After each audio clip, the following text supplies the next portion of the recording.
Bonsoir à tous, dans quelques instants on va démarrer le live Kate in the USA sur les Bad Guys dans à peu près 5 minutes, donc on vous attend nombreux.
tous et merci de nous retrouver pour ce live Kate in the USA. Je suis ravie d'animer à nouveau ce live. Alors c'est un live qui s'intitule Kate in the USA. Je suis Kate.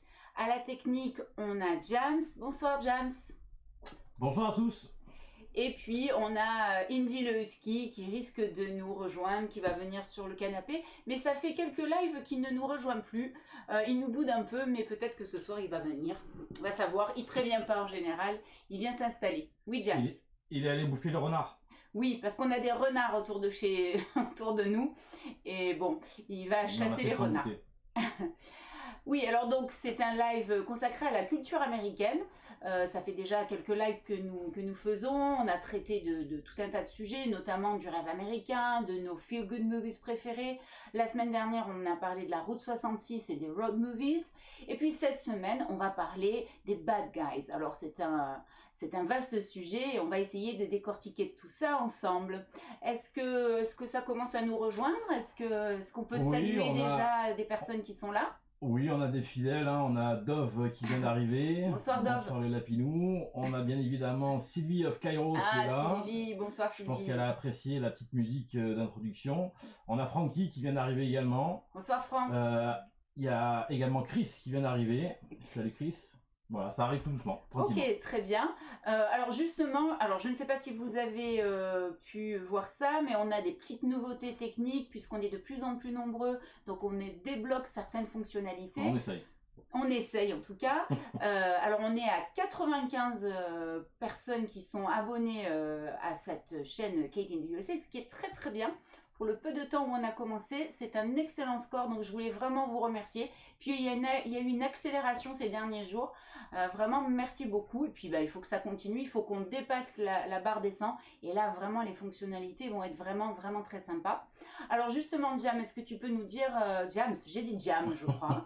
C'est la Jam Session du soir. Je sais pas pourquoi j'ai dit Jam. Parce que je suis un bad guy, c'est pour ça. Oui, alors j'ai envie de t'appeler bad guy ou quelque chose comme ça. Alors quelles sont les nouveautés qui nous attendent? Alors, on a déjà un générique. Est-ce que tu as balancé notre générique? J'ai balancé le générique. Je sais pas si ça a plu. On verra très vite ce soir sur le replay ce que ça a donné.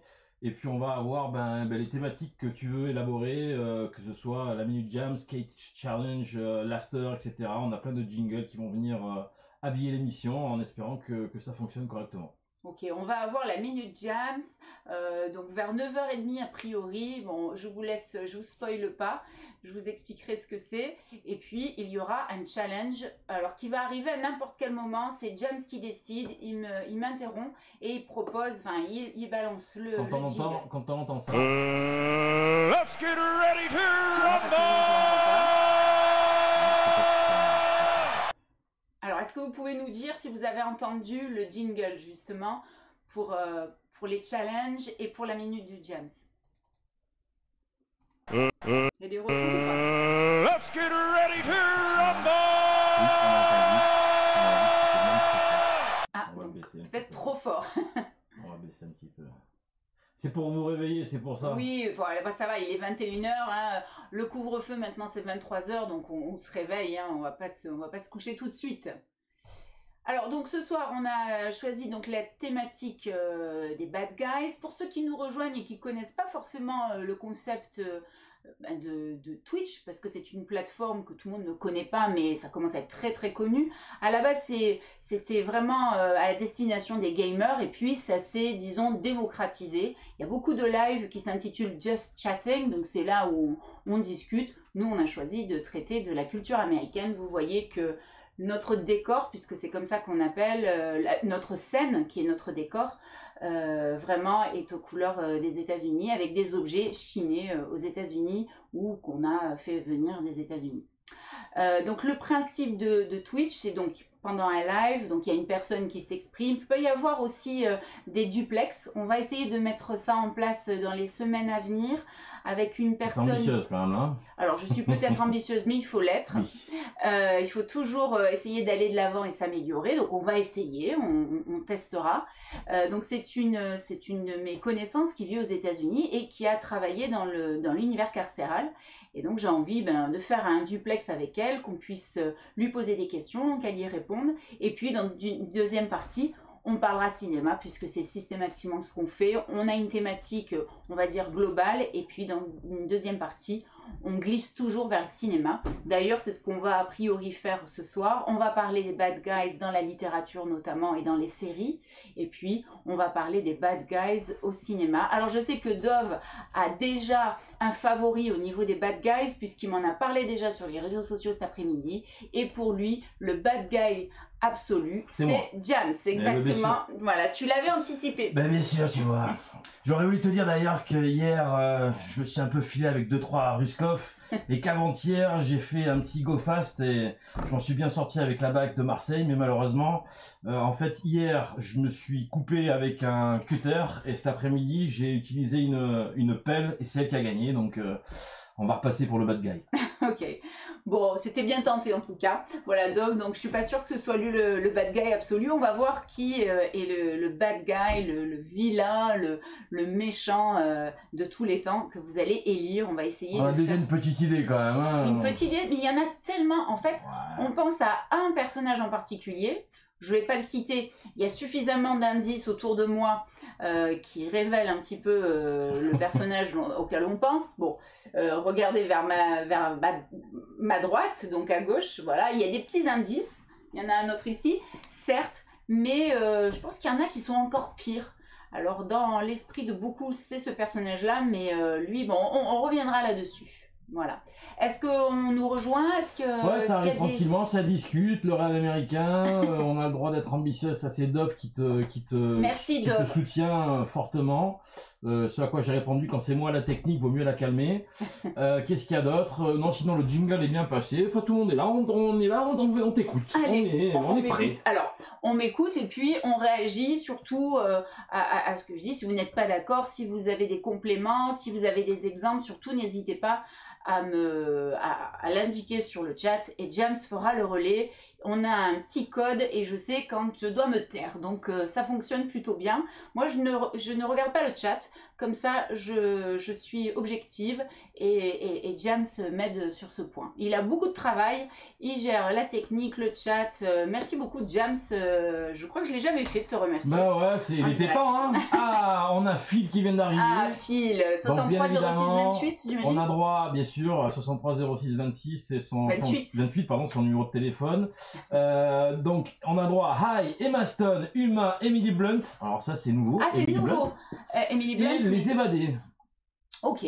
Classique. Alors on va pas parler, je crois qu'aujourd'hui on va pas parler d'Emma Stone. Je crois qu'on va y échapper parce que dans les bad guys, elle a pas vraiment. Alors on va voir. J'avais pas. Il me semble qu'on en parle. Hein, alors on va peut-être en parler. Écoutez, moi j'en suis pas persuadée. En tout cas, c'est pas dans ma liste, mais je vous suis volontiers. Si Emma Stone devait à nouveau ressurgir dans nos échanges, ça sera avec plaisir. Alors déjà, c'est vraiment les méchants en général. Aujourd'hui, en tout cas, que ce soit dans les séries, dans les romans, dans les films, on va partir de ce postulat et vous allez me dire si vous êtes d'accord ou pas. Mais voilà, je vais l'affirmer de manière péremptoire. Les méchants ont la cote. Voilà, c'est vraiment ça. Autrefois, les méchants n'avaient pas la cote parce qu'ils nous effrayaient un petit peu.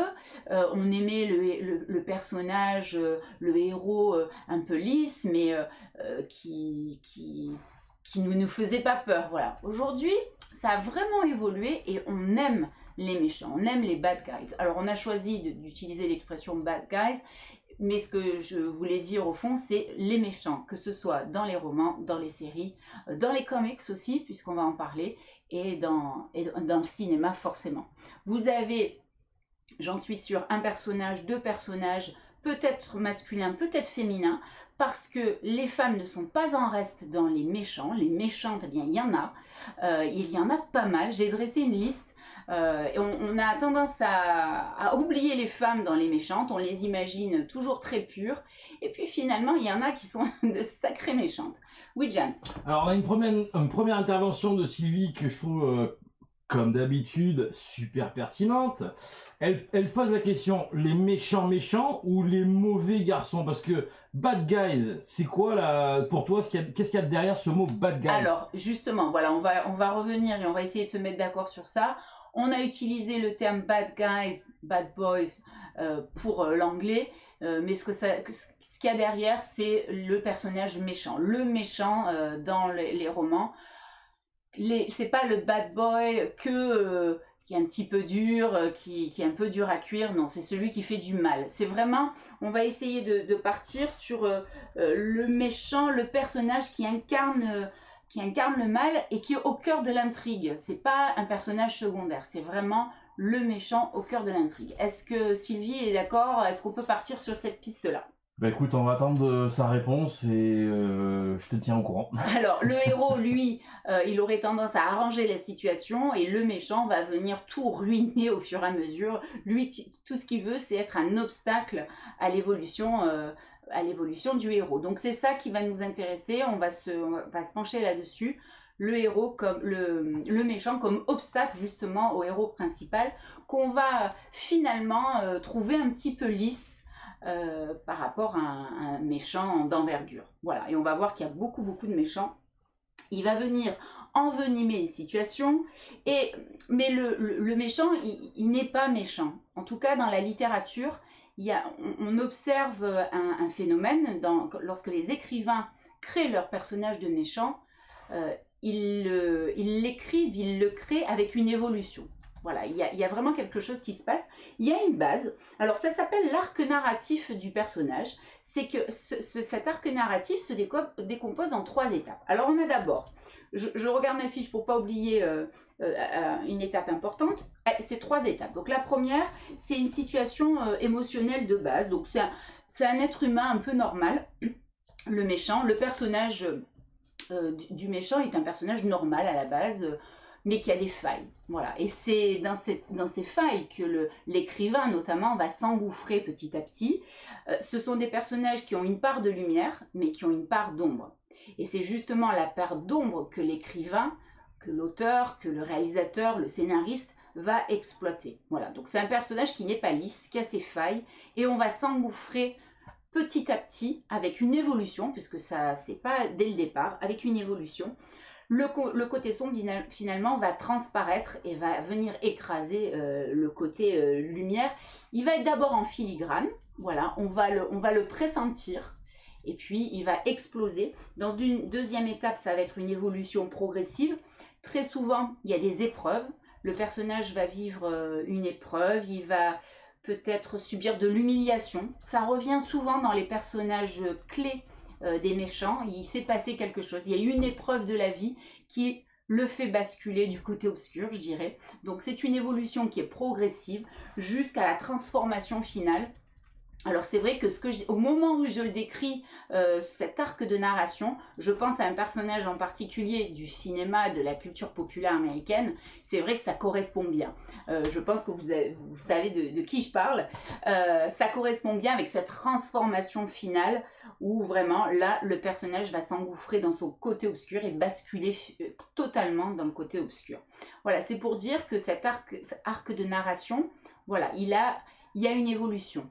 Dans les romans où il y a un méchant vraiment d'envergure, il n'arrive pas tout de suite, on le voit se développer et c'est un personnage qui est très complexe, le méchant. C'est pas, voilà. Alors il y a différents types de méchants. Il y a le méchant caricatural avec ses gros sabots qui est un peu moins intéressant que les autres, voilà. Donc je l'appellerai le méchant caricatural qui n'a pas de complexité morale, intellectuelle, psychologique.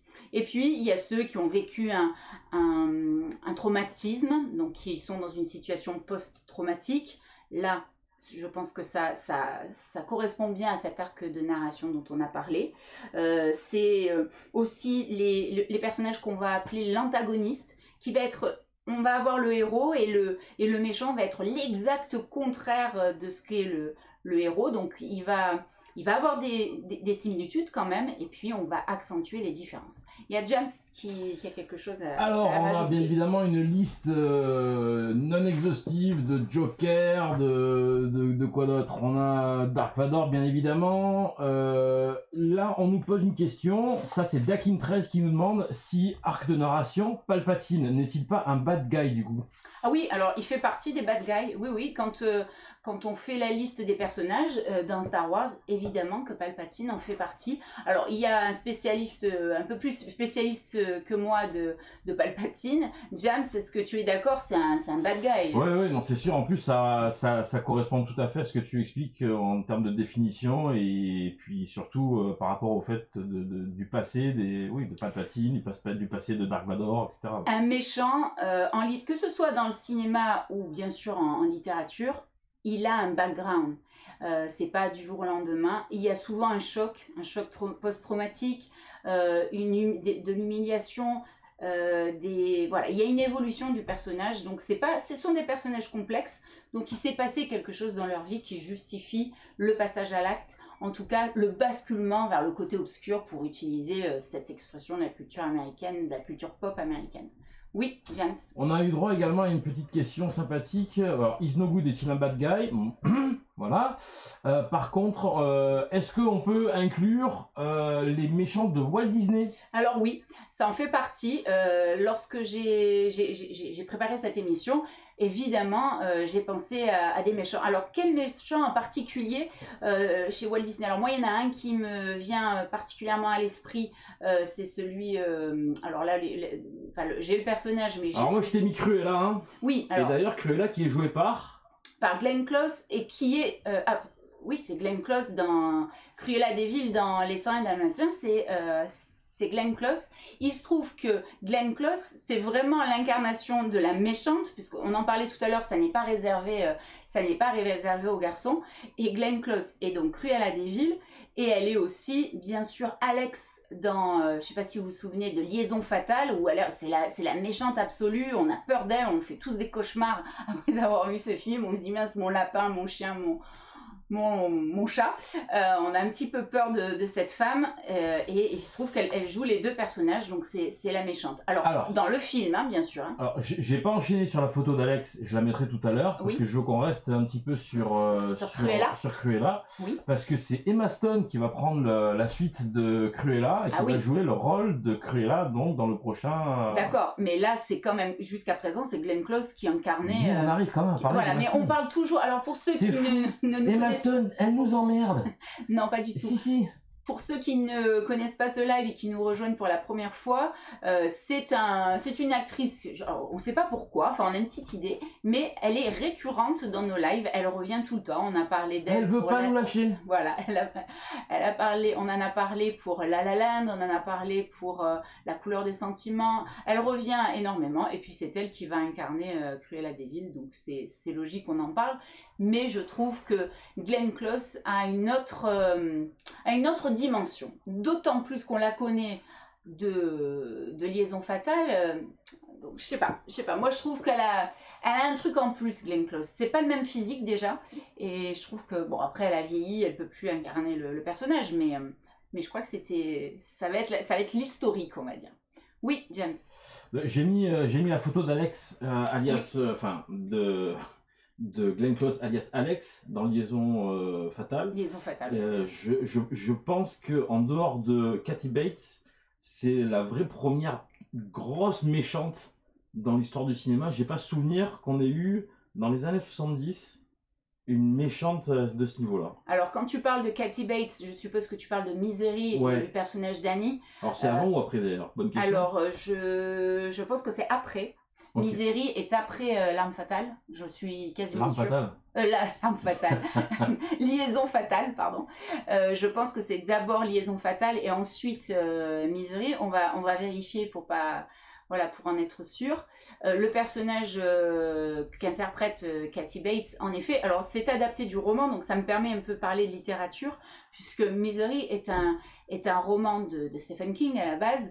C'est un personnage qui est assez complexe, puisqu'il y a pas de twist. On a fait un live sur les twists, donc on ne peut pas parler de twist mais quand même, au milieu du film, on est quand même un petit peu surpris par ce personnage, donc qui recueille il se trouve que c'est son écrivain préféré, Donc il a un accident de voiture, c'est elle qui le recueille chez elle. Il se trouve qu'elle est infirmière, donc elle lui prodigue les premiers soins, elle s'occupe de lui.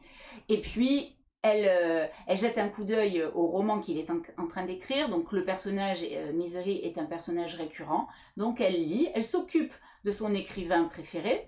Et puis elle se rend compte que il a décidé de faire mourir le personnage. Et là, elle bascule dans la folie. Voilà, elle n'est pas tranquille à la base, mais on s'y attend pas tout de suite quand même. Ça bascule à un moment donné. Et puis après, on découvre qu'elle avait un parcours justement très complexe, un background psychiatrique assez compliqué. Voilà. Et donc ça, c'est le personnage qu'incarne Kathy Bates dans Misery de Stephen King, et puis après qui a été adapté au cinéma. Et je pense, est-ce que tu peux nous confirmer, James, que Misery a été réalisé après Liaison fatale? Oui, on a Dove qui nous l'a confirmé également. Oui. Donc Misery 1990 et puis Liaison fatale et non pas L'arme fatale 1987. J'ai redit L'arme fatale. Mais c'est une obsession, je veux absolument parler de L'arme fatale. Et Sylvie nous dit que le film est assez fidèle au livre. Ce qui veut dire qu'elle a lu le livre. Oui. Alors moi j'ai lu des passages de Misery, je ne l'ai pas lu en entier, mais j'ai lu certains passages, ouais. Et c'est donc, ouais, c'est pas systématiquement le cas. Hein. Lorsqu'on lit un roman, alors ce qui est bien, c'est qu'on peut vraiment s'évader, on peut imaginer plein de choses, et très souvent, on est déçu quand on voit le film, parce que ce qu'on avait imaginé, notre imagination nous permet tellement de choses que le cinéma parfois ne peut pas faire. Donc on est un peu déçu. Ça peut arriver aussi en sens inverse, qu'on soit particulièrement... On se dit que le réalisateur et le scénariste a magnifié le roman de départ, mais dans la plupart des cas, voilà, l'imagination, voilà, c'est difficile de rendre concrètement ce qu'on a imaginé. Voilà. Alors c'est bien si ce roman est extrêmement fidèle.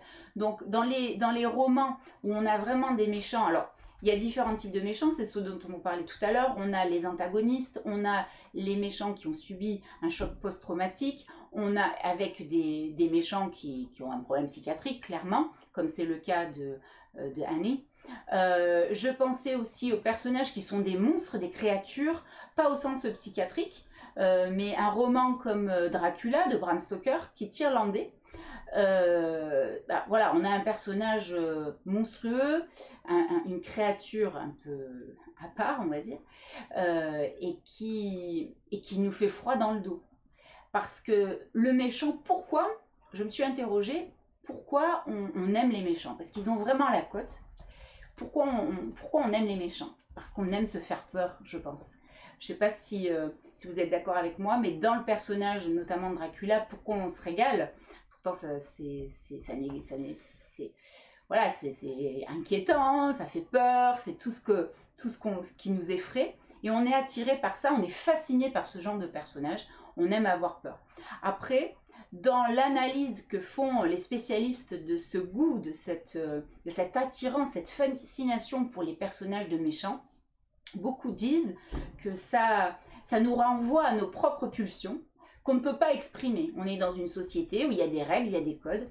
Et le fait que des personnages fictionnels, que ce soit dans la littérature ou dans les séries ou dans les romans ou dans les films, que ces personnages-là expriment nos pulsions les plus viles, je dirais, eh bien ça nous libère un petit peu et on apprécie de le voir parce qu'on sait que ça nous est impossible. C'est de l'égoïsme la plupart du temps. Les méchants sont extrêmement égoïstes. Et on n'a pas le droit d'être égoïste dans notre société. Voilà, c'est pas très bien vu. On va préférer le personnage, le héros, qui va sauver des vies, qui va être altruiste. On va pas aimer le personnage égoïste. Et ça révèle ça, en fait. Notre goût, notre fascination pour ces personnages, c'est sociétal, en fait. C'est que ça nous permet de nous libérer de pulsions qu'on n'a pas le droit d'exprimer en temps normal dans notre société. James, tu avais une remarque? Oui, alors il y a quelques remarques. Sylvie nous dit Stephen King est un champion pour ça. Yeozi, qui est un élève à toi, qui nous dit Helena Bonham Carter avec Bellatrix Lestrange. Sylvie qui répond donc Dracula est très belle adaptation de Coppola également. Oui. Francky nous parle des bien vus, donc il dit dans les derniers films d'Harry Potter. Oui, c'est ce que voilà. Je sais pas qui, j'ai oublié quelle était la personne qui a parlé d'Harry Potter, mais c'est Béatrix, Fran- c'est dans Harry Potter. Voilà, donc ça c'est Yeozi qui est un élève à toi. D'accord. Et on a donc Phil qui dit Bonjour, Annie. hein, j'ai pas salué tout le monde, mais bonjour et merci d'être là. Et donc Phil nous dit Annie Wilkes, on la voit dans Castle Rock saison 2. D'accord. Je sais pas trop. Ok, très bien. Donc on a fait un petit peu, on a parlé des différents méchants. Alors on a les méchants, les méchants un peu caricaturaux. Souvent dans les dessins animés c'est un petit peu caricatural. On n'est pas dans la complexité que peuvent représenter d'autres personnages comme Hannibal Lecter par exemple, qui est un roman à la base aussi. Les antagonistes, donc ces héros qui vont être le contraire, ces méchants qui vont être le contraire du héros avec des similitudes et des différences. Donc là, l'écrivain, il va falloir qu'il joue avec ces subtilités-là. On a parlé des méchants qui ont subi un choc post-traumatique. Les méchants aussi qui sont motivés par un instinct de survie, tous ces monstres, ces créatures un peu bizarres. Voilà, il faut bien qu'elles existent. S'il faut boire du sang, elles vont boire du sang, donc elles vont nous faire peur. Mais bon, il faut qu'elles survivent. Oui, James? Non, j'ai mis la photo d'Hannibal, mais j'ai pas entendu en fait ce que tu expliquais sur Hannibal Lecter. Voilà, on est dans la folie, Voilà. on est dans la folie, dans le méchant qui a des problèmes psychiatriques, puisqu'il y a beaucoup de méchants. Lorsqu'on fait la liste des personnages de romans ou de cinéma, parce que beaucoup bien sûr, de romans sont adaptés au cinéma de toute manière, beaucoup de personnages ont des problèmes psychiatriques. On a le personnage d'Hannibal Lecter qui est quand même cannibale, voilà, c'est pas tous les jours qu'on en croise quand même. On a le personnage, alors là c'est dans le cinéma, le personnage de John Doe dans Seven, qui est complètement taré. Alors là c'est Chris qui nous en a parlé. Voilà, ça a dû sortir parce que c'est un méchant absolu. On se souvient, alors je vais pas spoiler pour ceux qui n'ont pas vu Seven, mais bon, c'est le méchant. Alors la particularité de Seven lorsqu'il est sorti, c'est que l'acteur qui joue John Doe n'était pas crédité au générique, dans le générique de début, pour pas spoiler, et même pas dans la bande-annonce. Il n'apparaissait pas, c'est Kevin Spacey bien sûr, mais il n'apparaissait pas dans les bandes-annonces et il n'apparaissait pas dans le générique du début pour pas spoiler son apparition. Voilà, c'était juste une petite anecdote sur le film Seven de David Fincher qui est un must, quoi, un must-see, vraiment, absolument. Alors moi je l'ai vu personnellement dans des conditions un peu particulières, puisque dans la scène finale qui est le climax du film, vraiment l'apothéose dans l'horreur, la bobine a brûlé, s'est mise à brûler, donc niveau suspense on ne pouvait pas faire mieux, c'était pas fait exprès, mais ça a créé un suspense. Bon, c'est un peu d'énervement aussi quand même. Ça a un petit peu gâché T'as secoué 2-3 vendeurs de tickets là. Ouais, pas des vendeurs de tickets, ouais, à mais l'époque ça s'appelait des vendeurs de tickets. Au cinéma, j'étais pas très contente de la prestation. Voilà. Du pâté, on fait de la pub, on a le droit ou pas? Bah, on va le faire hein, de toute manière. Mais il y en a un quand même que t'as pas. Alors attends, on n'y est pas encore. Ah. On n'a pas parlé on n'a pas parlé de celui dont on n'a pas le droit de prononcer le nom. Mais oui, d'accord, mais ok, on en a parlé quand même sans en parler. Non, je pense qu'on parle pas de la même chose. Donc il y a un personnage dans Harry Potter c'est Voldemort, c'est le personnage dont on ne prononce pas le nom. Voilà, mais je pensais que tu parlais de Dark Vador, moi. Non, on va en parler, évidemment. D'ailleurs, il y en a un autre dont on n'a pas parlé qui correspond à tes problèmes psychiatriques. Mais bien sûr, on va en parler. Ah. Mais il devrait y avoir la minute de James, là. Ah ben oui, écoute, c'est 21h30, alors attends 2 secondes, on va essayer de lancer le jingle. Je vais essayer de ne pas me tromper, et puis on se retrouve pour la minute de James. Alors attends 2 secondes, tu m'as pris quand même un petit peu au dépourvu là. Ah, 9h30 c'est 9h30 hein. Ouais. Est-ce que Louis nous a rejoint?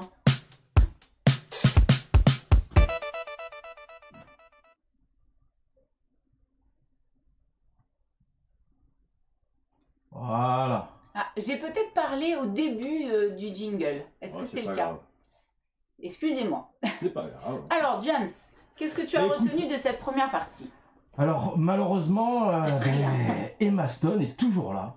On C'est en vrai. parle systématiquement. Je n'en peux plus d'Emma Stone. Il va falloir qu'on arrête. On va boycotter. Il y a des mots qu'on ne doit plus prononcer. Emma Stone doit en faire partie. Ça, c'est la première chose. La deuxième chose, on n'a pas parlé de La La Land ni de Rasta Rocket. Donc Non. David of Toulon ne doit pas être là ce soir. C'est Donc pour ça, c'est quand même un truc à souligner. Après, il y a quand même un truc dans ce que tu expliquais qui m'intrigue. Moi, quand j'entends bad guys, j'entends un peu quand même cool guys. Parce qu'il y a quand même ce côté un petit peu, il y a la coolitude qui vient avec le bad guy. C'est vrai que qui n'a pas, son petit truc de Dark Vador, etc. Enfin bon, il y a ça aussi que j'ai souligné. Tu parlais de peur et tu as parlé ensuite d'interdit. Moi, je pense que ce qu'on aime bien des bad guys, c'est que eux bravent nos interdits. C'est ce que tu expliquais. Exactement. Et voilà, donc à peu près voilà ce que j'ai retenu de la première demi-heure de ton émission. Voilà, alors la minute de Jam, c'est pour voir s'il suit, en quelque sorte. Contrôle. Écrit, Non, c'est juste pour ceux qui clair. nous rejoignent à la mi-temps, je dirais, eh bien, ils sachent à peu près de quoi on a parlé. Donc, pour ceux qui nous rejoignent, on parle des bad guys. Alors, c'est vrai que la définition, moi, j'ai choisi bad guys en anglais pour parler des méchants dans la littérature, dans les séries et dans les films. Le méchant, voilà, le méchant absolu, celui qui nous fait peur à la fois. Et on aime avoir peur après tout, hein. C'est ça, dans Scary Movie, qu'est-ce qui nous plaît? C'est un peu de sursauter, voilà. Donc on aime ces méchants, on aime qu'ils nous fassent peur. Plus ils vont loin, plus ça nous plaît, parce que c'est des choses que nous, on ne pourrait pas faire. Et ça nous permet de libérer ce genre de pulsions. En fait, on les voit se manifester et on est, voilà, ça nous libère d'un certain poids finalement. Ça doit être, c'est ça un petit peu le rôle du méchant. Alors il faut qu'on se mette d'accord, bien sûr. Bad guys, c'est pour les méchants et pas les méchants cool. Voilà. On va pas parler de méchants cool du tout. Et je pense que finalement, dans Bad Guys, Bad Boys, je pense que c'est plus dans Bad Boys qu'il y a l'idée de Ouais, mais un coolitude bad boy, et pas c'est dans pas Bad forcément un Guys. bad guy, quoi. Parce que dans ce cas-là, Oui, c'est alors bien. tout à l'heure, il y a Dove qui faisait une petite blague parce que tu as trébuché 2 fois sur l'arme fatale. Donc il a dit, mais Mel Gibson est un bad guy, quoi. Mais au fond, est-ce que c'est pas un bad boy un petit peu dans l'arme fatale, bad guy, bad boy, il est borderline, quoi, hein. Alors, justement, je ferai vraiment la différence entre bad boy et bad guy. D'accord. Le bad guy, ça va être le méchant, on va dire vraiment le méchant absolu. Et le bad boy, ça va être justement le gars un petit peu cool. Donc on parle pas des cools ce soir. Voilà, c'est que les méchants, les gros méchants, quoi. Et les grosses méchantes aussi, parce que ça n'est pas réservé aux garçons. Oui. Alors, on a le chat qui explose. Je vais essayer de reprendre un petit peu le fil des interventions. Donc, on a bien évidemment Sylvie qui nous dit Shining. On va en parler tout Bien à l'heure. sûr. On a Phil qui nous dit le sergent Garcia, c'est un bad guy. Et donc, bien évidemment, Dakin 13 répond oui, c'est un méchant de la moustache. On a Yosi qui parle de Jason dans Vendredi 13, Oui. qui ressemble un petit peu à Hannibal Lecter. Oui. Phil nous parle de Kaiser Soze. Bien sûr. Sylvie m'a démasqué. En effet, je suis malheureusement, je vais pas dire un anti, mais j'ai du mal avec Harry Potter. Je pense que Yann, qui est logué ce soir, pourra en témoigner. Je suis pas du tout fan d'Harry Potter, mais bon, c'est malheureusement. Hein. Ensuite, qu'est-ce qu'on a droit? Les jingles qui plaisent à tout le monde, ça c'est super. Ça veut dire bien. que ça marche. La crampe, bad guy ou pas bad guy, ça c'est une petite. Alors non. Et donc La crampe, pour le coup, subit quand même. Oui, voilà. Donc non, c'est pas un bad guy. C'était un private joke, je pense. Et donc Yosi, moi je suis tout à fait d'accord avec ce qu'il dit. Il dit Emma Stone remplace Voldemort, ne dites plus son nom. Eh oui. Moi ça me va, parfait, nickel. Mais il répond également, il nous dit qu'il préfère Nathalie Portman comme actrice plus qu'Emma Stone, mais Nathalie Portman ne fait pas des rôles de méchants au cinéma. C'est pas faux, mais peut-être que Black Swan, il y a quand Alors, même... non. On peut pas considérer... Elle a pas une double personnalité, non? Non, on peut pas considérer que le personnage de Nathalie Portman dans Black Swan, ce soit vraiment le méchant par essence, la méchante par essence. Alors là, c'est un dédoublement de personnalité, effectivement, et puis elle va très loin. Mais oui, quoique finalement, elle incarne le mal. Donc, elle incarne les deux aspects. Donc oui. Dans Black Swan, c'est peut-être un bon exemple. Nathalie Portman n'est pas dans ce genre de personnage en général, mais là, peut-être que c'est un bon exemple, puisqu'elle en arrive à tuer. Donc, après tout, oui, c'est que c'est une méchante. Alors, elle fait partie de la liste, oui, au même titre que Sharon Stone dans Basic Instinct. Bon, on ne sait pas trop, hein, le réalisateur a justement joué sur l'ambiguïté, on ne sait pas si c'est elle, pas elle, mais en tout cas, c'est la méchante, elle l'incarne. Et paradoxalement, elle est blonde. Les méchantes au cinéma sont majoritairement brunes. Alors, il y a Glenn Close qui est blonde, mais après, tous les autres personnages sont plutôt brunes, les personnages de méchantes au cinéma. Est-ce qu'il y a une autre remarque sur laquelle on pourrait rebondir? Non, en effet, Chris nous disait Catherine Tramell donc dans Basic Instinct, on est tout à fait d'accord. Yann nous dit qu'il est fan des livres d'Harry Potter, mais qu'il a été surpris qu'on en parle. Mais on parle de tout ici, même des Maston malheureusement. On va plus en parler. Voilà, mais Sylvie nous dit Maléfique aussi. Ah oui, alors Maléfique, c'est Angelina Jolie. C'est ça. Oui, mais oui, bah alors oui, bien sûr, c'est l'incarnation du mal. Alors parfaitement, oui, Maléfique. Voilà, dans les personnages féminins qui sont des méchantes, c'est un parfait exemple, oui. Apparemment, il y a une autre remarque intéressante. Non, après il y a une blague, bien évidemment, de Phil qui nous dit Portman, c'est la femme de Dark Vador. Donc. Ah oui. Padmé Amidala qui est pas forcément une bad boy, un bad guy. C'est une gentille. C'est une gentille. Est-ce qu'il y a d'autres choses Donc Sylvie nous dit c'est vrai les blondes c'est pas des méchantes. Daki nous dit non mais la Michelle Pfeiffer comme reine est dégueulasse. Alors c'est clair, net et précis et il n'y a pas de. Alors dégueulasse dans quel sens parce que Michelle Pfeiffer dégueulasse ça va pas trop ensemble. Dégueulasse dans le sens méchant.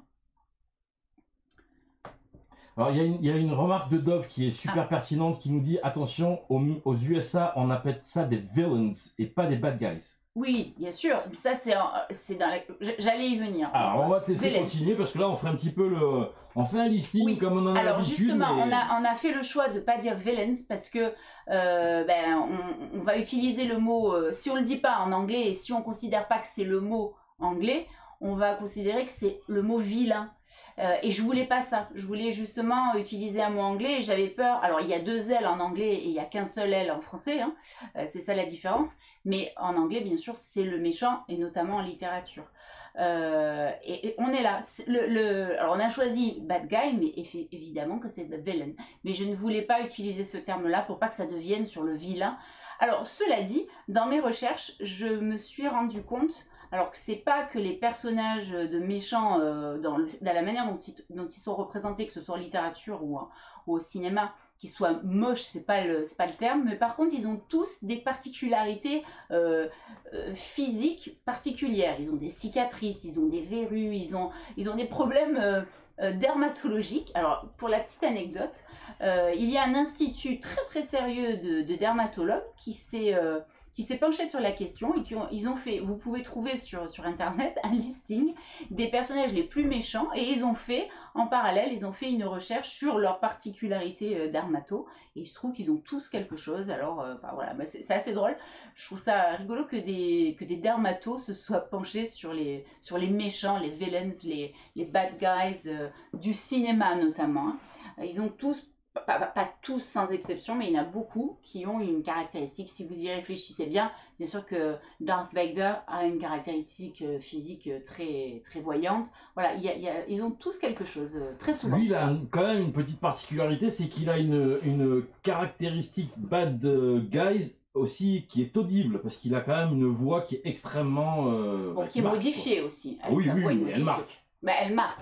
Alors là, c'est encore autre chose. Elle nous a marqué aussi parce que c'est la voix de l'acteur et la manière dont il s'exprime, l'accent qu'il a. Voilà, c'est un ensemble, le personnage de Darth Vader, et il est réussi.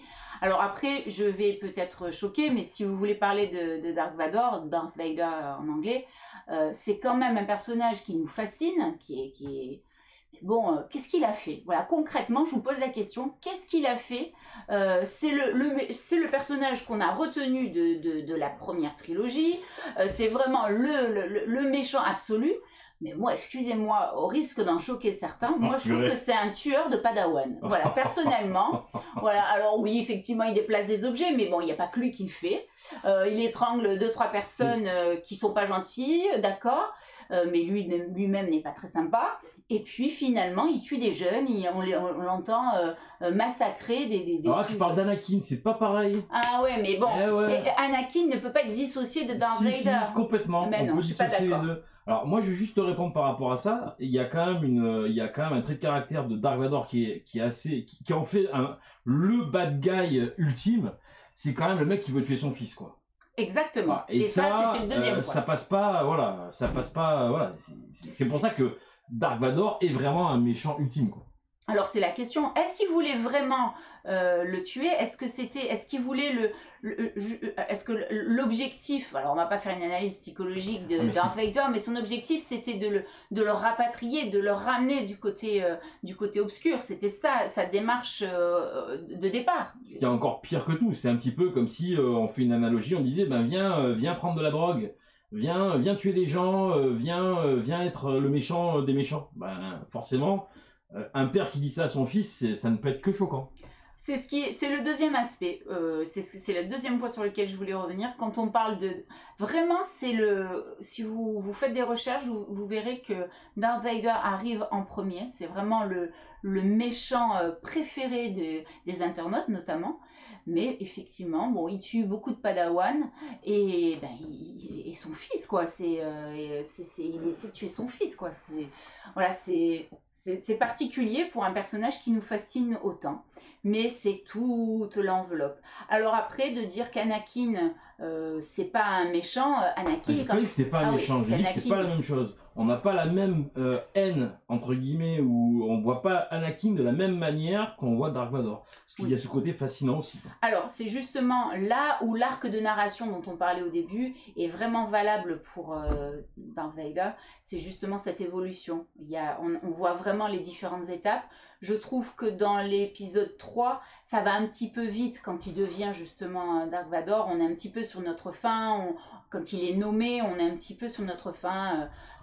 Quand on ne sait pas trop pourquoi il est nommé comme ça. Je trouve que ça va un peu vite. Voilà. Alors qu'on voit quand même l'évolution du personnage. On voit ses tourments. On voit à quel point il est tourmenté. C'est un personnage écorché vif.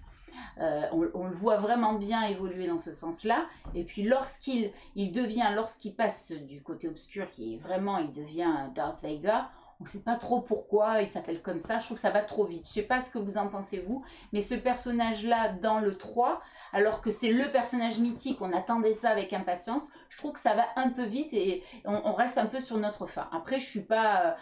encore une fois, voilà, je rentre dedans, alors peut-être que vous ne serez pas d'accord avec moi, mais moi j'ai été sur ma fin en tout cas. On voit son évolution, on voit l'arc de narration, et puis d'un coup, ça passe à autre chose, et voilà, on doit l'accepter sans trop de questions finalement. Et moi je suis un peu frustrée par rapport à ça. Je ne sais pas si c'est votre cas. Alors, pendant que ça répond, je vais reprendre un petit peu le fil du chat parce qu'il y a eu énormément de sollicitations. Oui. Chris nous dit Leonardo dans Django, mais il n'est pas moche. Bien évidemment, tout le monde adore Léo. On va revenir là-dessus, sur les moches. Ensuite, on va avoir quoi? On a Phil qui nous dit Bill, c'est un bad guy. Donc, Daki nous dit Bill Murray, non, Kill Bill. Oui. Donc ça, on pourra en parler tout à l'heure. Yeozi nous dit Jean-Baptiste Emmanuel Zorg, j'adore. Qu'est-ce qu'on a d'autre? Oui, vive Zorg. Alors, attends, je pensais... Jean-Baptiste Zorg je sais pas si ça fait pas référence à la maison assassinée. Oui, c'est peut-être... Je sais pas. Il faudrait demander Dakin ou Yeozi, c'est la référence, s'il vous plaît. Et donc, qu'est-ce qu'il y a de plus? Bon, il y a un autre personnage de la littérature, c'est du roman Le Parfum, je ne sais pas si ça vous parle, et c'est Jean-Baptiste Grenouille, c'est un assassin, et c'est Jean-Baptiste Grenouille. Alors, je ne sais pas si c'était... j'ai pas entendu le nom, mais bon, voilà, ça c'est un sacré méchant aussi. Hein. On demande à Yeozi et éventuellement à Daikin 13 de développer. Sinon, après, ça parle un petit peu de Star Wars, de l'Empereur, il est mauvais aussi, de pas mal de choses autour de Star Wars. Autour de Star Wars. On est revenu sur Star Wars. Ouais. Alors finalement, on n'a pas répondu au fait que... Est-ce que vous êtes d'accord sur le fait que ça va un peu vite dans le 3? Voilà, c'était ma question en fait. Voilà, qu'on le nomme un peu rapidement. Moi, j'étais un peu frustrée là-dessus. Bon, après, peut-être que vous n'êtes pas d'accord avec moi. Dans les personnages féminins qui incarnent le mal, alors c'est drôle parce que je m'en étais pas rendu compte et là, je l'ai à nouveau. Eh bien, Glenn Close, il se trouve qu'elle a incarné ce personnage qui est à la base un roman de Colère d'Aule de la Clos, c'est Les Liaisons Dangereuses. Donc elle a fait 3 méchantes, Madame de Merteuil, Cruella de Vil et Alex dans Basic Instinct. Donc je trouve que dans les actrices américaines, Glenn Close, elle fait partie vraiment de celles qui ont incarné le plus de méchantes. C'est son physique qui veut ça. Et tout à l'heure, vous disiez que Léo n'était pas moche, oui, loin de là. Et justement, alors on a remarqué qu'il y a des personnages qui ont des particularités physiques, ça les rend pas moches, hein, c'est pas ça, mais bon, ça freine un petit peu, voilà, mais ça a évolué, puisque maintenant, les méchants sont très beaux. Dans beaucoup de séries, on a des méchants magnifiques. La semaine dernière ou la semaine d'avant, on a parlé de California. Non, c'est la semaine dernière, on a parlé de California. Brad Pitt dedans, alors il n'est pas au... Voilà, il n'est pas au top de sa beauté, je dirais, mais il est quand même hyper impressionnant et ça reste Brad Pitt. Et c'est le méchant aussi, c'est un serial killer dedans. Bon, voilà. Donc Brad Pitt quand même. Après, on a Magneto, j'ai plus le nom de l'acteur. James, tu peux m'aider? Ian McKellen. Oui, McKellen c'est ça son nom Sir Ian... Magneto. Non, Magneto. Oui. Oui. Alors, c'est pas lui auquel je pensais, c'est pas Ian McKellen, c'est Ian aussi, mais pas, j'ai plus son nom. Bon, qui est très très beau aussi, il y en a plein. Alors, juste... Sir Ian McKellen. Qui joue Magneto. Qui joue Magneto. Après, c'est Michael Fassbender. Voilà, c'est Michael Fassbender. Mais à la base, c'est quand même Ian McKellen. Oui, mais c'est Fassbender. Parce qu'il jouait en même temps. D'ailleurs, on n'en a pas parlé en début d'émission, enfin en préparation d'émission, mais on a quand même oublié un peu Saruman et Sauron. Oui, on va y revenir. Mais, enfin, le problème, c'est qu'il y en a tellement. Il y en a tellement. Voilà, bien sûr, Sauron, il y en a... Il y a 1 million de personnages et beaucoup de personnages féminins, parce que là vous me citez beaucoup de personnages masculins, mais il y a beaucoup de méchantes aussi, ça n'est pas réservé aux hommes et c'est pas plus mal d'ailleurs. Oui, James. Alors on reprend le fil du chat, il y a eu, alors on a parlé du parfum. Excellent, oui, le parfum flippant, oui. Le parfum Jean-Baptiste Grenouille dans le parfum, et ça doit être un des premiers personnages de la littérature avec une sorte de super pouvoir. Donc voilà, c'est pour... Et après derrière, on a Phil qui nous dit JR dans Dallas, il est beau, point d'interrogation. Oui, alors il a un certain charme et c'est le méchant dans les séries. Il fait partie aussi des premiers bad guys qu'on aime détester en fait. On aime le détester. Je crois que ça résume bien ce qu'on ressent pour les méchants en littérature, au cinéma ou dans les séries. C'est qu'on aime les détester. C'est difficile c'est vraiment ça, voilà. On aime plus ils sont méchants, plus on les aime et plus on est fasciné en fait. Je sais pas si on les aime, en tout cas on est fasciné par eux. Alors dans la littérature, on a dans Othello, on a un personnage aussi qui est extrêmement, qui est l'incarnation du mal.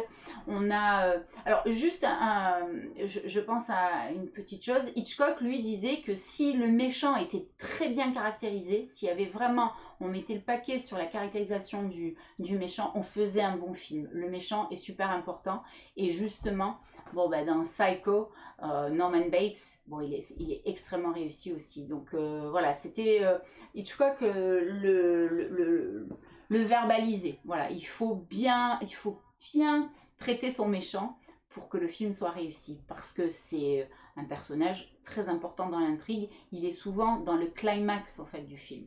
Oui, James. Je voulais savoir si vous voulez qu'on passe au Case Challenge.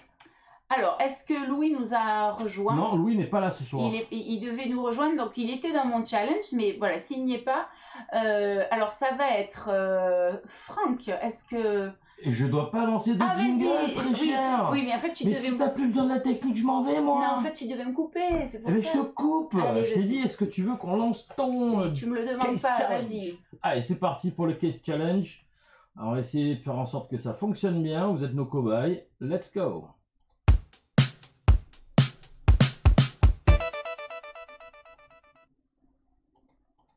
Voilà, Ça a marché? oui, j'espère. Et le jingle que tu avais prévu, tu l'as lancé aussi? Je l'ai lancé tout à l'heure. Ok. Alors, le défi, je vais le lancer à Francky. C'était le premier adversaire, on va dire. Et il va être opposé à Chris. Alors, est-ce qu'on a la possibilité de mettre un chrono? Un petit chrono rapide?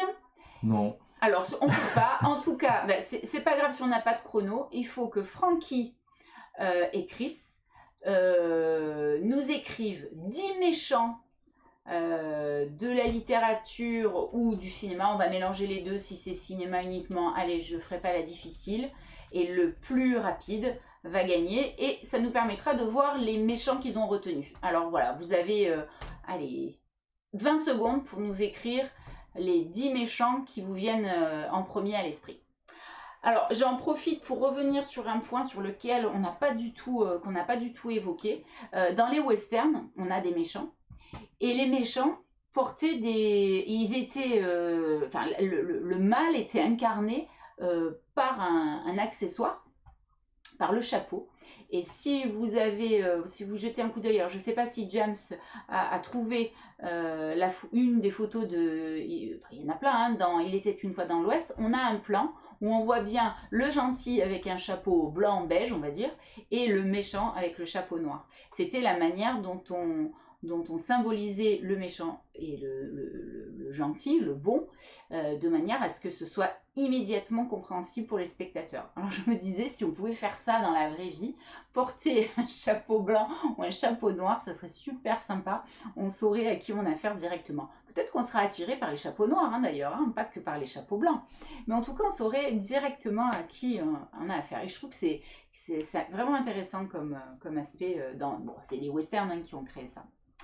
Est-ce que le défi a été relevé? Non, ni Frankie ni Chris ne nous ont sorti pour l'instant le moindre bad guy. Alors je sais pas s'ils ont des problèmes de lag ou s'ils ont des problèmes de bad guy ou de compréhension de jeu, je sais pas, mais en tout cas il n'y a pas de réponse. Donc du coup ça continue sur le chat. On a Dove qui nous dit Clint Eastwood c'est un vrai bad guy. Alors encore une fois je suis pas certain qu'on ait la même définition. Je pense que tu veux plus dire bad boy. Mais il dit c'est pas un villain. Voilà.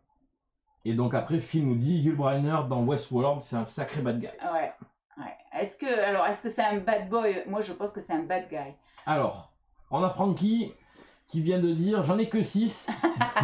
Il a noté Cruella, Bellatrix Lestrange, Dark Vador, Jafar, Voldemort et Hadès. C'est qui Hadès? Ah je sais pas. Alors, Hadès je sais pas. Bon, c'est pas mal. C'est peut-être un cousin ou une cousine, je sais pas. En tout cas, c'est mieux que Chris qui s'est endormi sur son clavier. Je pense que c'est endormi tout court, Chris. Ah, ça y est, Chris nous a sorti sa liste. Alors, on a quoi? On a droit à Dark Vador, le Joker. On n'a pas parlé du Mais Joker. le Joker, c'est bien pas sûr. normal. Jack Torrance, Trammell, Freddy, Dolores. C'est Dolores Claiborne, je pense. Oui. Leonardo, Maléfique et Jafar. Il en manque un. Depuis tout à l'heure, elle cherche. Mais il cherche. Non, Agnès. Ah, c'est Agnès, d'accord. Hadès, c'est Agnès Hercule. Chris. Hadès, c'est dans le Disney Hercule. Ok. Ah ben alors donc c'est. Donc c'est pour Chris l'instant, qui il manque un pour Bon. Agnès et 4 pour Frankie. Oui, mais c'est Chris qui l'emporte. Chris Ah, Agnès c'est qui Chris. l'emporte du coup. On va être galant. Frankie, c'est Chris qui remporte le Case Challenge de ce soir. Elle a gagné quoi Notre déjà considération Voilà. éternelle. On est en train de faire des t-shirts là bientôt. On aura des t-shirts. T-shirt et mug. Et mug. Mais ça, c'est pour plus tard. Quand on aura le sponsor. Oui. Et il y a tous ces... Alors, le Joker, bien sûr, lorsqu'on on pense au Joker, on pense à Heath Ledger, et on se dit que ce méchant est tellement charismatique. Et là, il y en a quelques-uns de méchants vraiment charismatiques, encore plus que Darth Vader. Je pense que le Joker, c'en est un. C'est vraiment un personnage voilà, qui a complètement éclipsé Christian Bale à l'époque. Est-ce que vous êtes d'accord avec moi pour dire que là, alors c'est Heath Ledger peut-être qui a éclipsé Christian Bale. Est-ce que c'est le Joker qui a éclipsé Batman? C'est une autre question. Je pense qu'effectivement c'est le méchant charismatique, mais c'est le méchant qui est porté par un acteur charismatique. Et donc le méchant, ben voilà, il faut qu'il ait l'acteur qui joue les méchants, Jack Nicholson, c'est dans The Shining, évidemment, qui sont le personnage qui a été inventé, qui a été écrit après, lorsqu'il est incarné par des acteurs comme Heath Ledger ou Jack Nicholson, il va transcender le méchant. Et je pense que c'est plus l'acteur qui nous a marqué que le personnage, puisqu'on le connaissait finalement, le personnage, justement par Jack Nicholson. C'est marrant ce va-et-vient. Mais là, il dépasse tout, quoi. Je ne sais pas si vous êtes d'accord avec ça, mais voilà, c'est le méchant charismatique, mais c'est aussi le méchant incarné par un acteur charismatique qui a d'ailleurs eu un Oscar à titre posthume, pour un Oscar et un Golden Globe à titre posthume pour le personnage du Joker. Voilà, c'est assez symptomatique quand même. Est-ce qu'il y a des remarques là-dessus? Ben oui, je pense que alors il y a Dove qui a répondu que c'est l'ultime des méchants. Je pense que Agnès Chris pardon nous dit le Joker est horrible. Je suis assez d'accord avec ton analyse. C'est clair que c'est pour moi même au-delà de Dark Vador, c'est le méchant. Et je suis tout à fait d'accord parce que si on compare avec la prestation de Jack Nicholson dans un Tim Burton ubuesque, on va dire, ben on se rend compte que c'est pas forcément un méchant qui fait peur. Alors que là, Heath Ledger donne une dimension complètement différente au personnage, quoi. Alors, est-ce que c'est... Alors, Heath Ledger, bien sûr, apporte une plus-value énorme au personnage du Joker. Après, le choix de Nolan, c'est aussi de faire justement cet arc de narration dont on en a parlé 2 fois, justement cette évolution et voir le côté dark. On est vraiment... Jack Nicholson, il joue un Joker... qui n'est pas dark, qui est extrêmement coloré, justement, à tous les sens du terme. On n'est pas dans la même définition du personnage du Joker, et on est peut-être un peu revenu aux sources, justement, avec le personnage d'Heath Ledger. Est-ce que vous êtes d'accord sur ce point? Je pense qu'il y a l'acteur, mais il y a aussi un choix de narration, où le fait de revenir un peu sur les souffrances du personnage. Et Joaquin Phoenix aussi, on le voit dans Joker, on a presque de la... Alors, on a de la... C'est presque comme si on comprenait. Alors, c'est un peu dur, c'est un peu difficile à dire, mais j'ai l'impression que dans la prestation, alors qui fait débat, hein, je sais bien que le Joker de Joaquin Phoenix fait débat, alors qu'il est juste impressionnant, mais il fait débat. Il y en a qui ne sont pas fascinés par ce personnage-là. En tout cas, on voit vraiment ce qu'il a vécu, l'humiliation. Tout à l'heure, on parlait de ça. On a presque... voilà, on comprend pourquoi il bascule. On est un petit peu de son côté. Et alors qu'il va... voilà, il est horrible. Mais on est de son côté parce qu'on sait d'où il vient. Et on sait ce qu'il a traversé. Et donc, on ressent comme de l'empathie pour un personnage dont on ne devrait pas avoir de l'empathie. Et ça, c'est toute la force de l'acteur. Ce qu'il arrive à nous donner, moi je trouve ça, voilà, c'est hors du commun. C'est qu'on arrive à avoir de l'empathie pour un personnage. On n'a pas d'empathie pour le Joker de Jack Nicholson. Je suis désolée, on ne ressent pas du tout ça. Parce qu'on ne sait pas d'où il vient, on ne connaît pas son parcours. Alors que le Joker de Joaquin Phoenix, on sait par quoi il est passé, on sait son traumatisme. Donc on l'excuse un peu. Voilà, on est empathique. On ne devrait pas, mais on l'est quand même. Parce que voilà, on a un peu de pitié pour lui. Voilà. Est-ce que vous êtes d'accord avec moi, hein? Tout le monde ne l'est pas. Je sais que James n'aime pas Joker de Joaquin Phoenix. Bon, après, c'est surtout que je ne l'ai pas vu. Voilà, il l'a pas vu. Donc, en général, il n'aime pas les films qu'il n'a pas vus. Voilà, mais parce que ça ne m'intéresse pas. Parce que, encore une fois, quand on a touché l'Everest, ça sert à rien d'essayer d'aller plus haut, quoi. Je vois pas quel est l'intérêt de faire un film alors que derrière on a un Heath Ledger qui a été voilà sublissime. Maintenant c'est assez divisé pour c'est pas incompatible hein, d'avoir Heath Ledger et d'avoir Joaquin Phoenix. Après j'ai le droit de pas aussi être intéressé. C'est assez divisé sur Joaquin Phoenix, donc alors qu'apparemment ça a l'air d'être assez unanime sur Heath Ledger. Et Francky nous dit que Chris mérite sa victoire. Alors on félicite. Je pense que Chris va gagner des des chewing-gums américains. Alors il y a Yezozi. Oula, t'as du mal avec Ouais, ce j'ai du nom. mal Hein. avec celui-là. Trouvez des pseudos un peu plus simples à lire, s'il vous plaît. Yeozi qui nous dit l'agent Smith de Matrix, point d'interrogation. Ah oui, il fait partie des méchants qui sont cités dans les méchants les plus détestés du cinéma. Il en fait partie, oui. Mais il y en a énormément. Hein. Voilà. On ne peut pas parler de tous les méchants parce que finalement ils sont tous dans des catégories et il y a pas mal de catégories où on va pouvoir les mettre tous ensemble. Ils sont, voilà, on va compartimenter finalement. Ils sont, voilà, il y a 4-5 catégories donc finalement ça va être récurrent. Ça va être la même chose. Mais oui, bien sûr, il en fait partie. Qu'est-ce que j'ai relevé comme autre méchant voilà, il y en a tellement. J'avais pensé à l'Exorciste aussi, où voilà, c'est le mal, c'est le diable, l'incarnation du diable. Othello, on en a parlé. Dans Dr. Jekyll and Mr. Hyde aussi, on a... Voilà, mais il y en a tellement. Et ça, c'est l'origine. Voilà, ce sont les écrivains qui ont créé les plus grands méchants. Le cinéma est venu après. Voilà. Bon, on n'aura pas le temps de tout développer sur les bad guys, les villains, les méchants. On a déjà fait quand même, en 1 heure, on a fait quand même un bon petit topo, quoi. Voilà, on a fait un bon tour. Voilà, alors on ne peut pas parler de tout, mais c'est quand même déjà pas mal. On a avancé dans notre réflexion. Et ça serait pas mal que vous me disiez... Alors, oui. il y a Chris qui nous demande, est-ce que Ivan Drago, c'est un méchant quand on est fan de Rocky? Alors oui, c'est un méchant. Après, c'est... Oui, quand même, enfin, après, ça dépend si on est fan ou pas, mais... Quand même, il a tué Apollo Creed, quoi. Je pense que ouais, je pense que c'était une boutade, mais il y a une question qui pourrait être intéressante. Est-ce qu'un bad guy peut devenir un good guy?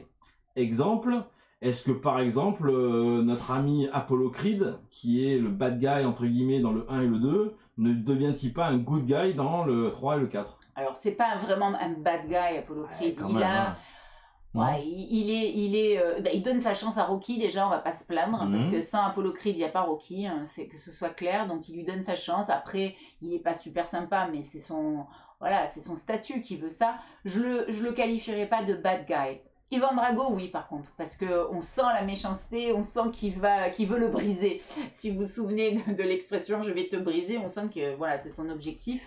Il élimine. I must break you. Voilà. Fuck yeah! Ah oui, ça manquait quand même. Hein. Bah écoute, au bout d'1 heure, je me réveille. Voilà, alors pour ceux qui ne nous connaissent pas et qui suivent le live pour la première fois ce soir, James aime bien de temps en temps ponctuer le live de Fuck yeah! Voilà, c'est fait 2 fois, c'est le bon rythme. Voilà, c'est le bon rythme. Mais je pense qu'on a parlé. T'as pas parlé de la reine de Blanche-Neige? Oui, alors on fait partie. Voilà, mais on peut pas. Voilà, il y a beaucoup de méchantes. Ouais. Dans les méchantes que auxquelles j'avais pensé, Catherine Tremel,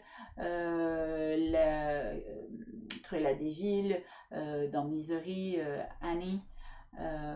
Il y en a Kathy Bates, il y en a énormément. Ça n'est pas réservé aux hommes. Mais je voudrais savoir, pour terminer et avant de passer à l'after, je voudrais que vous me donniez votre bad guy, votre méchant, votre villain absolu, celui que vous adorez détester. Voilà. Alors moi je crois que c'est le mien, je vais vous donner le mien, je crois que c'est justement Joker. Le Joker, c'est mon bad guy préféré. Je trouve qu'il a une complexité que n'ont pas beaucoup d'autres personnages. Il y a aussi Moriarty dans les Sherlock Holmes, alors dans la série, mais surtout dans le roman, qui est rusé, intelligent et qu'on aime détester. Voilà. Voilà, ça serait mes 2 personnages, un dans la littérature et un dans le cinéma, et dans les comics, bien sûr. James, est-ce qu'il y a des réponses? Alors, non, en attendant que tout le monde nous réponde sur la question, donc, quel est votre bad guy, entre guillemets, préféré? Oui, celui que vous aimez détester. Voilà, que vous aimez détester, ou que vous détestez aimer, ou peu importe. On a Charlie qui nous pose une question, elle nous dit, est-ce qu'on est obligé d'avoir des méchants ou des bad guys dans les films? Alors, pas dans tous les types de films, mais il y a des bad guys dans beaucoup de films là, hein, puisque depuis 1 heure on en a cité hein, quand même. Donc aujourd'hui, il y a... Alors, il n'y aura pas forcément le bad guy, il peut y avoir le bad boy, qui va être la petite nuance, ça va pas être celui qui va... Voilà, dans Rocky, dire que Apollo Creed est le bad guy, je suis pas d'accord. Voilà, voilà, parce qu'on est du côté de Rocky, on est du côté du héros, il faut bien qu'il se passe quelque chose. Donc, c'est Apollo Creed qui incarne ça. Mais on n'est pas dans le méchant absolu. Donc, c'est pas systématique, bien sûr, mais par contre, quand il y a des méchants, ils sont efficaces, hein, souvent. Voilà, à part Darth Vader qui tue que des Padawan et son fils, qui va essayer de tuer son fils, mais voilà, lui, il est un peu à part. Il a un statut à part, mais c'est tout son charisme qui fait l'effet. Voilà, et donc, il est souvent en tête du tiercé gagnant. Alors, qu'est-ce qui ressort de cette question? Tu as dit que ton préféré c'était le Joker. Ouais. Dove nous dit non, c'est le sien. Donc t'as pas le droit de prendre le sien. Sylvie nous dit Dark Vador. Ensuite on a Morgan Freeman dans Les Évadés pour Phil. On Aucun a rapport. Frankie qui nous dit Bellatrix Lestrange donc pour lui dans Harry Potter. On a Léosti qui nous dit Lina Lamont dans Dansons sous la pluie. Ah oui. Nat Slim qui nous dit Maléfique. Charlize qui nous dit Biff Tannen. Ah oui, bonne idée. Ouais, bonne idée. Biff Tannen dans le Retour au futur. Plus classique pour Léoshi, Dark Vador. Alors Tyler Ney, qu'est-ce qu'il nous dit Yann? Joker version Heath Ledger et pour les livres Voldemort. Et donc Chris nous dit Alex d'Orange Mécanique. Ah oui. Eh oui, bien vu Chris. On n'a pas parlé de notre ami Alex, alias Malcolm McDowell. Andy McDowell est gentille. C'est une actrice, mais qui joue pas trop de méchants d'ailleurs. Non, elle est gentille comme ça. Elle est gentille. Donc Malcolm McDowell. Et donc elle nous dit quand même le Joker qui est son bad guy préféré. Je pense que pour répondre à ta question, sur le rôle et sur le personnage, on peut difficilement dire autre chose que le Joker. Mais pour moi, je pense que un mec qui arrive à décapiter une meuf qui est enceinte et qui pendant tout le film va faire des 7 péchés capitaux, en être le bourreau. John Doe. Je pense que John Doe, alias notre ami, plus trop ami, un peu cher, Kevin non pas un peu cher, Kevin Spacey, il n'est pas à plaindre non plus. Il n'est pas à plaindre non plus. Bon, il a des déboires hein, quand même. Il a pas mal de déboires. Mais je pense sincèrement que dans Seven, et donc John Doe, pour moi c'est l'ultime, c'est le pire de tout quoi. Mais c'est-à-dire que lui, en plus, outre le fait que c'est horrible, vraiment il pousse l'horreur à son apogée, je dirais. Mais en plus, le film est fait de telle sorte qu'on a une sorte de twist à la fin quand même. On veut pas s'y attendre. On s'y attend, mais on veut pas s'y attendre surtout. Et c'est un tour de force aussi. Et c'est ça aussi qui nous a marqué. Mais le personnage est... Oui, c'est vrai. Il fait partie du tiercé gagnant, je pense. Voilà. En termes de bad boy, de bad guy, excuse-moi, de bad guy. Le fait de tuer la femme et l'enfant du coup par la même Là t'as raison. spoilé ceux qui n'ont pas vu Seven, je suis désolée. Là, au bout de 30 spoilé. ans, si t'as pas vu Seven, c'est que tu regardes pas le cinéma, c'est pas possible. Non, mais il y a aussi des gens qui ont moins de 30 ans et qui découvrent au fur et à mesure. Alors j'ai rien dit, je voilà. suis désolé, j'ai rien dit. Parce que voilà, il y a des gens qui découvrent et qui au fur et à mesure, on peut pas tout voir et notamment Seven, on le regarde pas quand on a 10 ans. Donc ça prend du temps de découvrir des films cultes, on peut pas tous les voir jeunes, donc il faut attendre. Alors voilà, bon, il a spoilé, mais vous avez pas... On n'a rien entendu. On n'a rien entendu, voilà. Alors, on va terminer sur ce live, on va passer à l'after. Je voulais juste vous dire que cette semaine est consacrée aux bad guys, justement. Et vendredi, sur NG Radio, dans l'émission qui s'appelle The Fausse Émission, on m'a lancé un défi. Et le défi, c'est justement de parler des États-Unis, comme je le fais sur ce live Kate in the USA, comme je le fais aussi sur Top FM à la radio. Donc en général, c'est le mardi ou un mardi sur deux ou un lundi sur deux. Et bien, sur NG Radio, il y a toutes les références sur ma page Facebook si vous voulez écouter. Venez, on est sur Twitch, on est sur YouTube aussi. En tout cas, le défi qu'on m'a lancé, c'est d'écrire une chronique anti-USA. Et c'est pour ça que la photo de profil de ma page Kate in the USA en ce moment, ben, c'est Donald Trump parce que bon, voilà, il fait partie des bad guys aussi. Bon, c'est un peu caricatural évidemment, mais en tout cas voilà, je vous invite à nous rejoindre vendredi soir et d'écouter entre autres, parce qu'il y a plein d'autres choses, plein de rubriques, plein de jeux, ma chronique donc sur anti-USA. On a aussi, oui, alors la matinale, lundi, ce sera une matinale avec Christian Vidal de 7h à 9h qui sera rediffusée le soir de 21h à 23h. Vous pouvez télécharger l'application Top FM, Radio Top FM. Vous pouvez donc écouter n'importe où les émissions de radio. Il n'y a pas besoin d'être dans le sud de la France. Et lundi, ma chronique portera sur Saturday Night Live, l'émission culte des États-Unis du samedi soir aux États-Unis. Voilà, je crois que j'ai fait le tour. Et bientôt, une interview aussi d'un YouTuber qui est spécialisé dans les États-Unis. Je vous en dis pas plus, je vous en dirai, je révélerai quelques petits indices un petit peu plus tard. James voulait rajouter. J'ai juste une question à te poser. Tu as un métier dans tout ça ou quoi? Oui, mais je ne dors pas parce que je suis passionnée. Allez, on va enchaîner avec donc l'after. Donc je lance le jingle et on se retrouve dans quelques secondes. Ok.